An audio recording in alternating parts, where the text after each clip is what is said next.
Let's talk about two things at the moment. One, ICE and the Border Patrol, two, the economy, but three, let's start with some good news that the Department of Justice in Washington, D.C. Arraigned and brought the criminal trial fellow who threw a Subway sandwich at an ICE uh, uh, goon, and the jury just acquitted him. What a waste of time, money, and effort, and shameful to bring that type of criminal case in federal court against a guy who threw a sandwich. But let's talk about ICE. You might recall a while ago that there was an ICE agent who shot a woman 5 times. Uh, his they found his text where he has been bragging to his compatriots that he shot the woman 5 times, but there were 7 holes, meaning that two of the bullets went through one side of the body and into the other.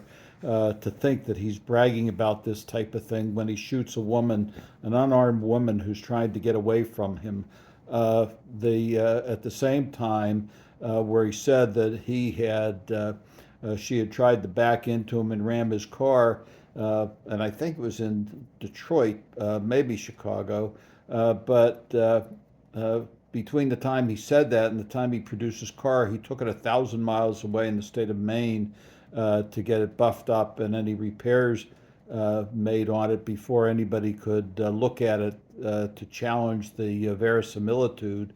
For those Trump supporters, that means truthfulness of what he was saying. So let's talk about the economy. Since the beginning of the year, we've lost over 1 million jobs in the private sector market.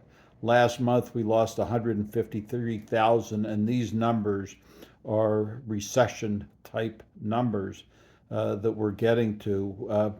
I think it was Secretary Bessent said the other day that several factors, or several, uh, not factors, but several sectors are already in recession territory. We're seeing that in construction and otherwise, and that the unemployment rate for 20 to 24-year-olds is now at 9.2%. These are alarming numbers, particularly as what we're seeing is the case of the rich get richer and the poor get poorer as Trump and his ill-advised goons are uh, continuing to shut down the government.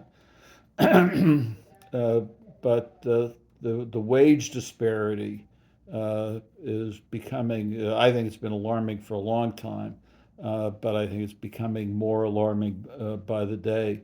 But let's talk. Trump says that they've compared prices between this year and last year for Thanksgiving dinners, and he said the price this year would be 25% lower than it was last year. But when you take a look at what he's comparing, it's not even comparable. So last year's dinner was to serve 21 people. This year's dinner, according to Trump statistics, is to serve 15 people. Instead of using name brand items, he's using generic store brand items for these comparisons, so that it's just not even apples to apples, because he is scared to death of using the same numbers and same brand names that they used last year. The dinner isn't going down in price; it's going up in price. Meanwhile, I read today that the Federal Reserve or the government um, is pumping money into banks because otherwise there would be a significant liquidity crisis on the banks on as debt goes up and unpaid debt goes up. That this causes liquidity problems in the banks. I haven't been able to independently verify that, but from other reports, but I've read it from what's normally a reliable source on that.